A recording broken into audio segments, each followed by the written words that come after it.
crime and corruption, poverty and displacement, racism, the rise of fascism.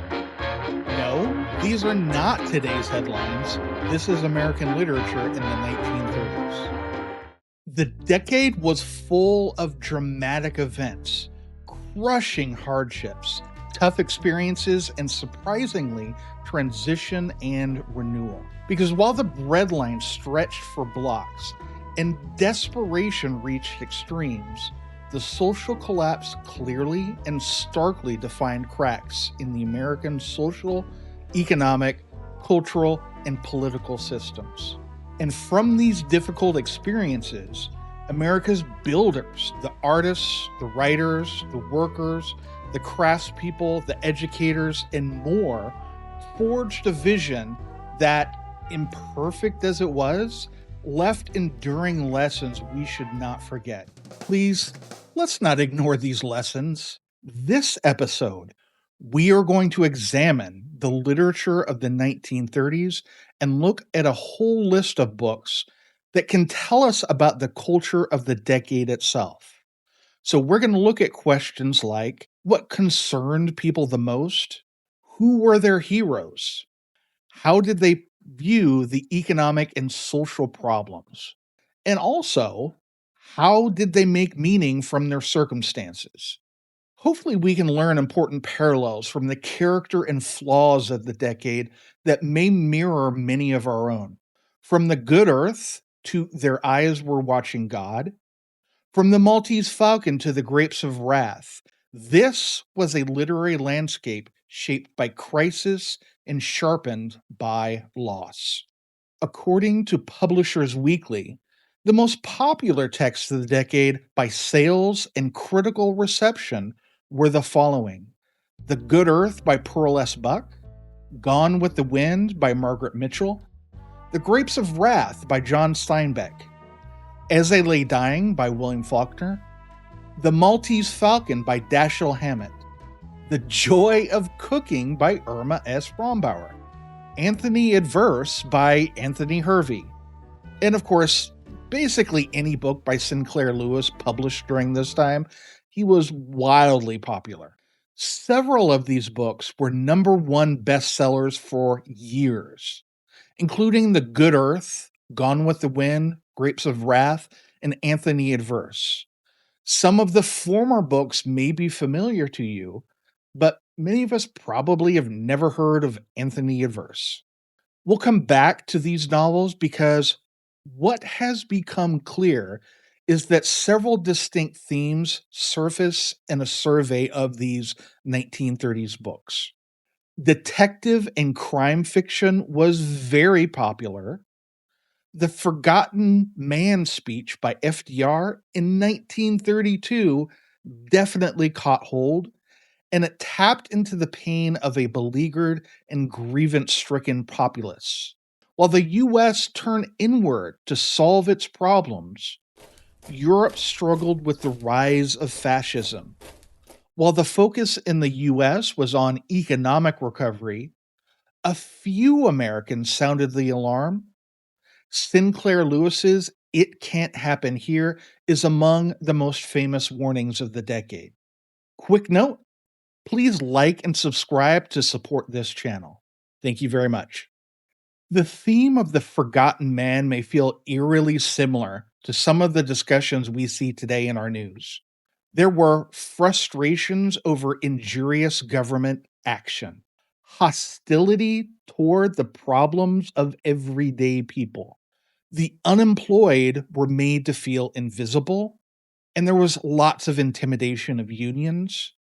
And also, people felt the weakening value of human labor.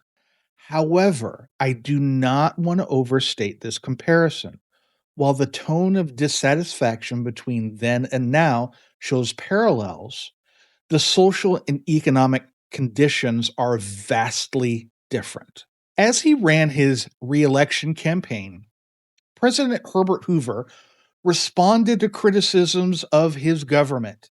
He stated, "No one has starved."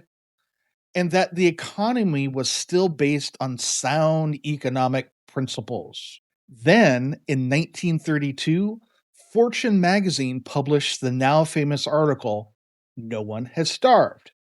It rebutted the president's statement with harsh facts about the Depression's severity. In 1932, before his ultimate landslide election, FDR seized on the concept of the forgotten man, and this will be our theme today. He delivered this famous radio address in 1932. These unhappy times call for the building up of plans that rest upon the forgotten, the unorganized, but the indispensable units of economic power. For those that put their faith once more in the forgotten man at the bottom of the economic pyramid.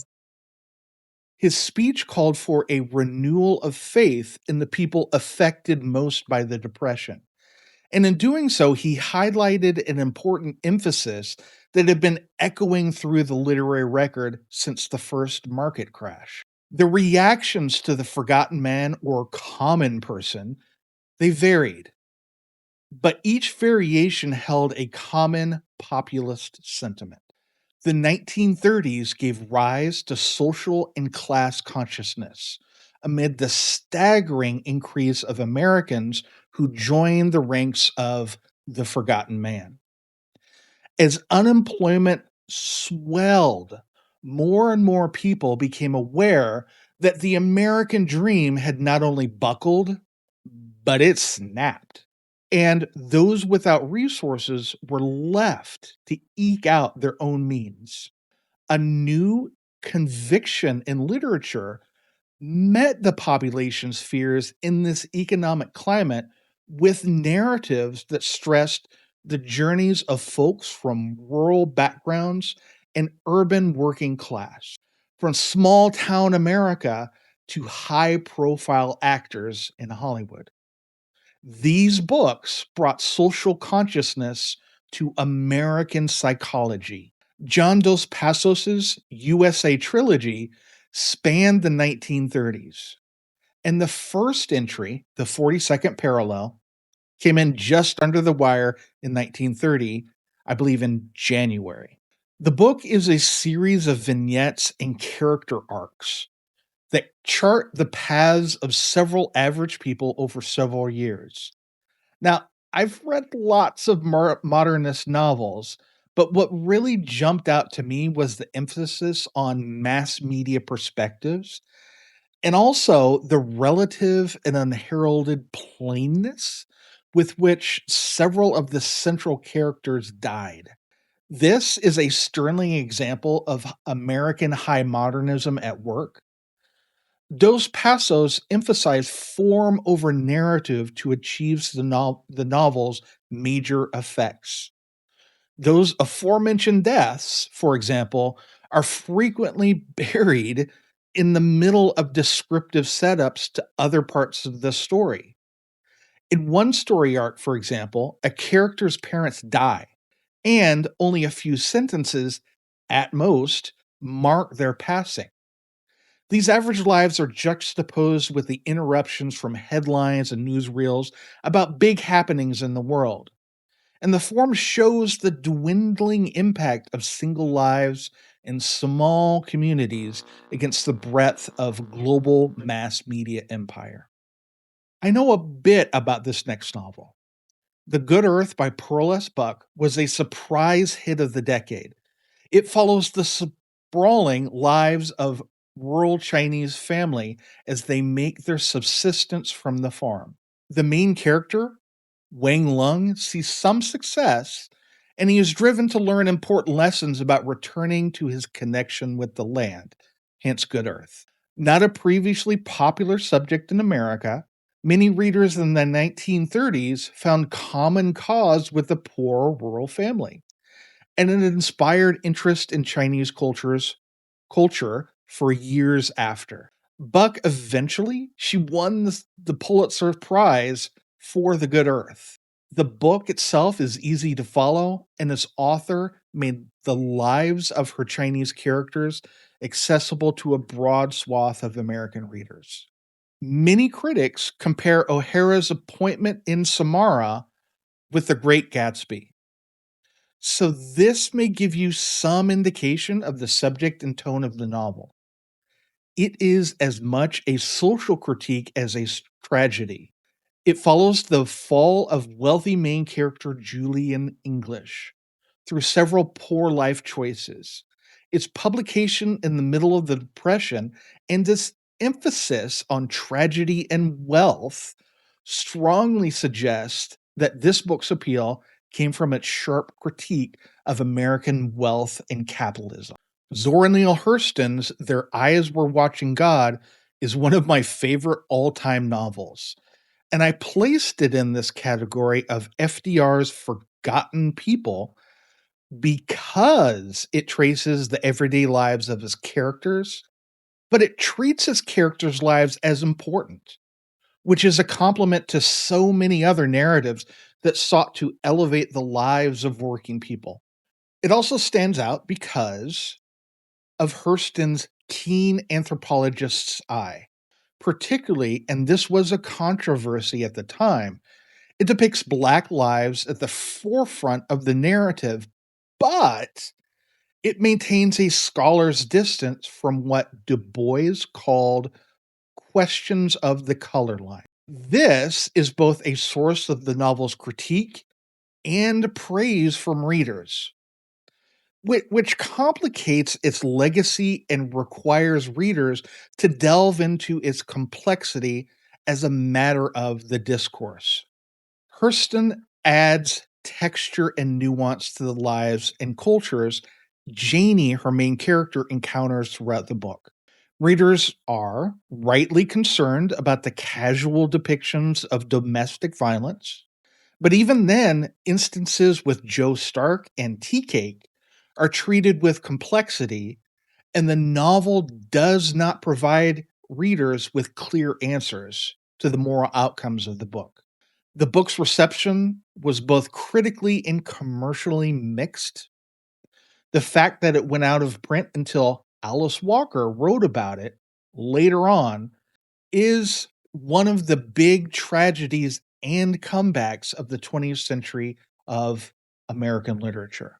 For modern audiences such as us, it remains a vibrant and important snapshot of Black lives during this 1930s period.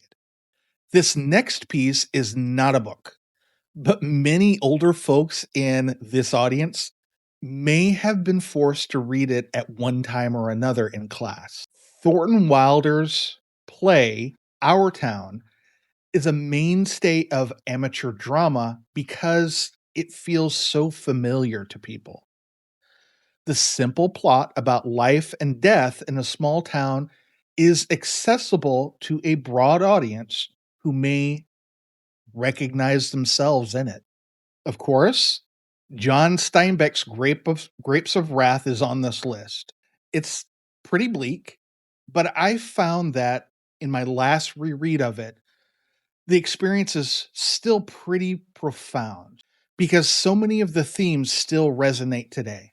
Some of the depictions of poverty, like in Erskine Caldwell's Tobacco Road, or even some of Faulkner's work, often treat their subjects with an amount of condescension or maybe even disdain. We'll talk about these two novels later at some point in this episode. On the other hand, in Steinbeck's novel, the characters are treated humanely, and readers could easily imagine or even recognize the jokes. This is a lengthy book, but it shows the breadth of the Dust Bowl and the Depression with such enormous human scale and toll. Of Mice and Men was published before Grapes of Wrath, and it is another worthwhile depiction of migrant labor during the Depression. I do recommend checking it out if you haven't. To a modern readership, Nathaniel West is a bigger writer than they probably saw in the 1930s.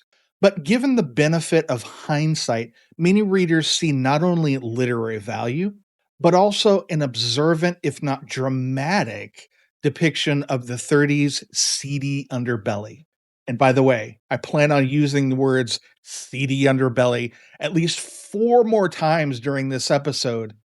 Let's see if I hit the goal.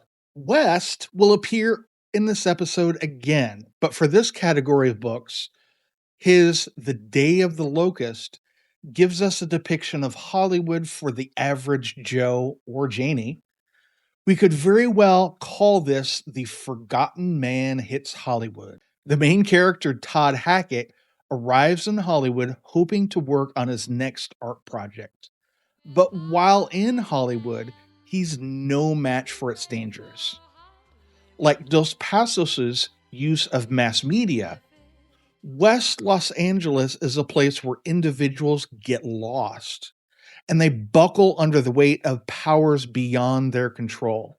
His writing is definitely dark, it's psychological, and it represents the general anxieties of the period. The Depression created the forgotten man, and from them came another kind of hero for this decade. The hardened detective was broken and bruised, and he came roaming the streets looking for answers to questions everyone was afraid to ask.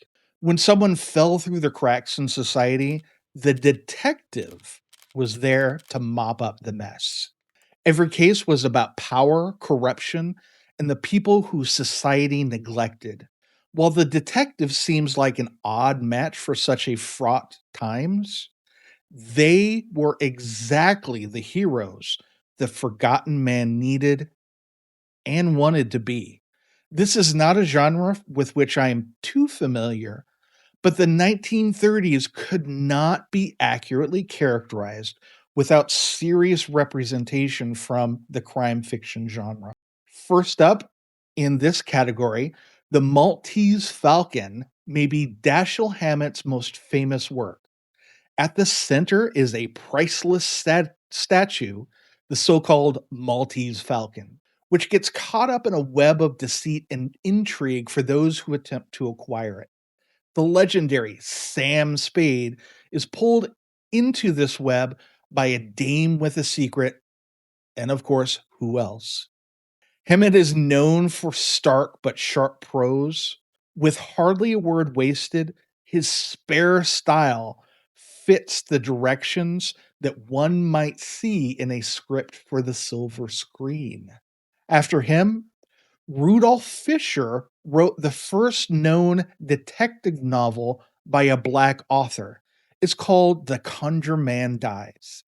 I recently had the opportunity to read this work for the first time. I've not finished it, but there are a couple of things that impressed me very much. Fisher certainly had a command over the genre. His writing was absolutely fantastic and practically poetic.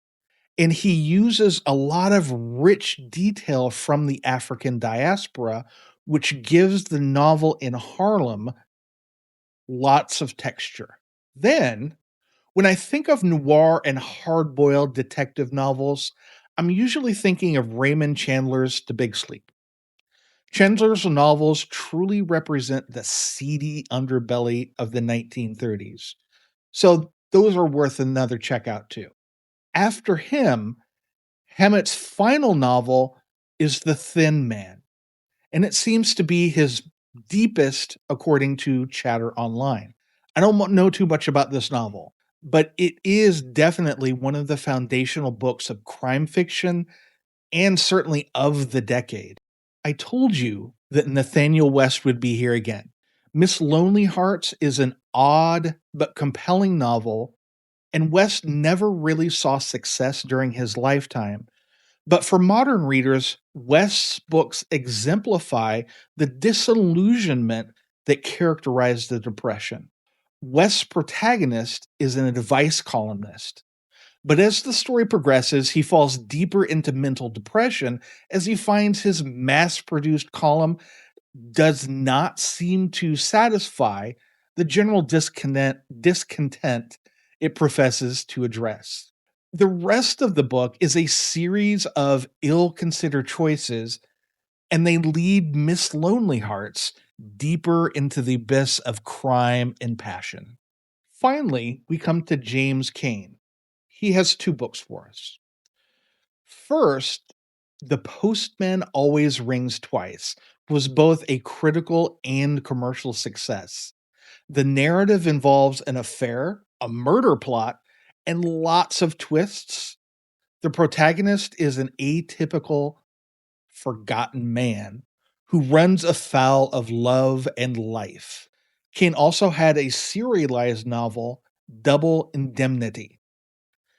It was also popular, but many publishers disagreed with the author's portrayal of sex and violence, so its own publication history was fraught. It wouldn't be published as a novel until the 40s, so I was reluctant to put it on this list. After following the forgotten man through the seedy underbelly of crime fiction, we'll now turn to myths of a different sort. Another powerful narrative of the 1930s embraced nostalgia in the form of the Old South. Many Depression-era readers found common cause with the narrative of the lost cause of the Old South. The lost cause goes something like this. After the Civil War, a false interpretation of the Confederacy's loss stated that the South's cause was over states' rights rather than slavery. And therefore, says the myth, it was a noble but tragic loss against the unequal and economic and industrial might of the North. The phrase, the lost cause, was carried over from an 1866 journalist's account of the war, and it became pretty widespread, enough to bear criticism from Frederick Douglass, who noted that the lost cause will prove a monument of folly. The myths from the Old South had a strong appeal to a country reeling from its own perceived lost cause. And many novels that addressed this myth touched on this appeal. The aforementioned Anthony Adverse by Anthony Hervey appealed to some of the romantic imagery of the Old South while seeking, at times, to distance itself from the more adverse realities of history. Then, William Faulkner's As I Lay Dying is one of many books that are set in Mississippi. The story of the novel is about a poor family, the Bundrens, who set out to bury the mother, Addie, in her hometown of Jefferson, Mississippi. Several characters are featured narrators. In fact, it has many narrators throughout the book. This also includes the young boy Vardaman, who misunderstands his mother's death and decides that the closest comparison is this limp fish he sees on the ground. One part of his narrative, thus, includes a single page with the words, "My mother is a fish." Faulkner's treatment of the Bundrens and the overall tone of their journey reveals a comical view of his subject. In other novels, Faulkner similarly treats subjects of the South with a dark and cutting tone. While he references the Old South throughout his books, his novels are more like a critique of the lost cause mentality. Then, Tobacco Road was written by Erskine Caldwell. It was popular for its depiction of poor Southern tenant farmers at the height of the Great Depression. Critic S. Thomas Mack noted that while it was intended as an expression of social realism, it often devolved into sensationalism and grotesquerie. People from Georgia and places where Tobacco Road was set were often offended by Caldwell's depiction of the novel's central family, the Lesters. Despite its problems, Tobacco Road was one of the more popular novels of the decade, and according to Mack, the novel became synonymous with the worst conditions experienced by dirt-poor tenant farmers during the Great Depression. But our takeaway from this episode may be less about its literary merit and more about what can be learned from its portrayal of rural Southern farming, the lost cause, and the gap between presentation and reality. Speaking of the gap between presentation and reality, the most popular Southern novel by far was Gone with the Wind. If you read this novel, I recommend reading it not for enjoyment or literary merit, but to learn from its historical representations. This is a controversial book, and it is deeply mired in the regressive racist tropes of a bygone era. However, it endures in the historical imagination, and for many folks globally, it epitomizes a vision of the Old South. The person who reoriented my perspective on this novel may surprise you. Author Marlon James said in his former podcast that he assigned this to his classes, quote, because he wanted them to learn to face the representations of Blacks that were a part of the national history, and he did not want them to turn away from that discomfort. At a time when so many people lost hope, the myths of the Old South offered fascination or even comfort. Faulkner's novels fought against that nostalgia, Caldwell capitalized on them, and Mitchell enshrined it in the global imagination. The era's novels revealed the Old South's appeal as a symptom of larger problems. Perhaps people preferred the shelter of old myths during times of precarity, even when they distorted history.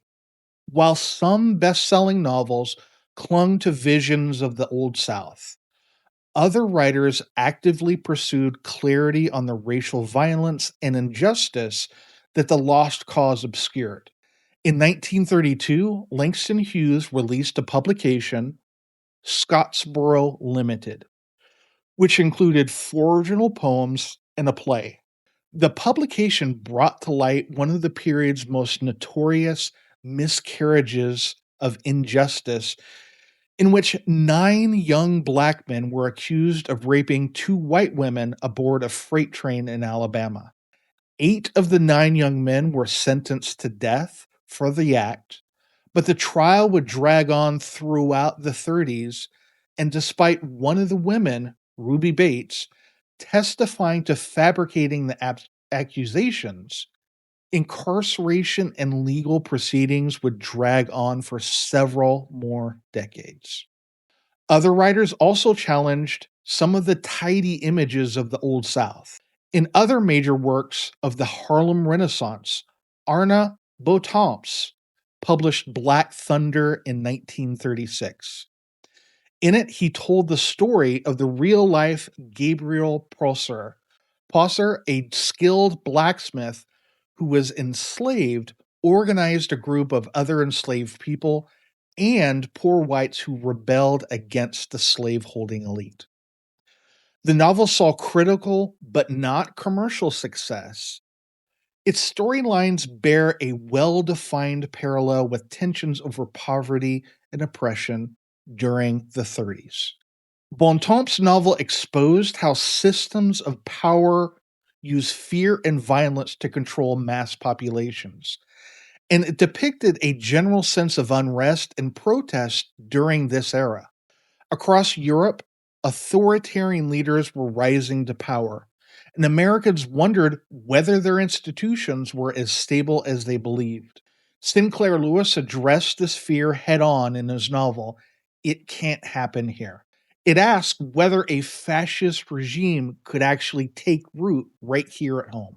The narrative of the novel follows reporter Doremus Jessup's perspective as he witnesses the consolidation of power under Winthrop, who ascends to the presidency from the Senate.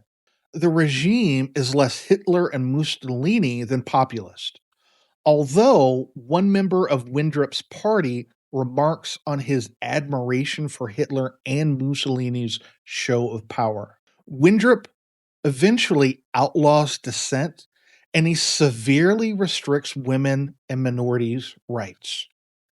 The novel follows the resistance as they seek to wrest back power from the authoritarian regime.